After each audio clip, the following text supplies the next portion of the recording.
వేటపై ఆధారపడి జీవించే యానాది కుటుంబాల జీవన ప్రమాణాలు మెరుగుపరిచేందుకు కృషి చేస్తున్నట్లు అవనిగడ్డ ఎమ్మెల్యే మండలి బుద్ధప్రసాద్ అన్నారు.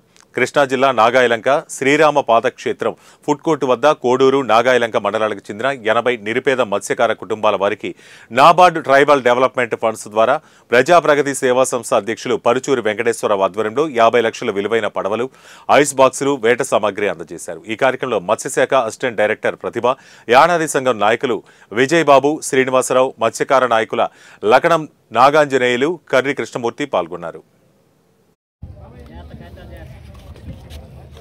అదేవిధంగా ఈ ప్రాంతంలో మరి ఉన్నటువంటి అన్ని వర్గాల వారికి అనేక వృత్తుల వారు ఉన్నారు. ఆ వృత్తుల వారికి వృత్తులు ఉన్న అందరికీ కూడా మరి వాళ్ళకి ఏదో సహాయం చేయాలని చెప్పని నిరంతరము వారి కోసం కూర్చేటువంటి వారి ప్రతి నాయకులు. వారు ప్రజాసేవ ధ్యేయంగా మరి రాజకీయాల్లోకి వచ్చేటువంటి వ్యక్తి మండలి బుద్ధప్రసాద్ గారు.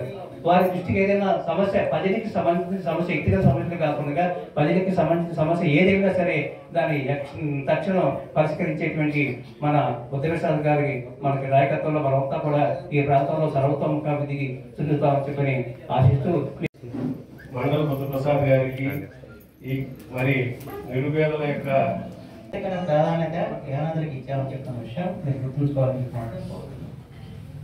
ఇక రెండవది మరుగుదొడ్డి సమస్య కూడా చెప్పారు. ఆ లిస్ట్ కూడా తయారు చేసామని ఇచ్చారు డాక్టర్ గారు.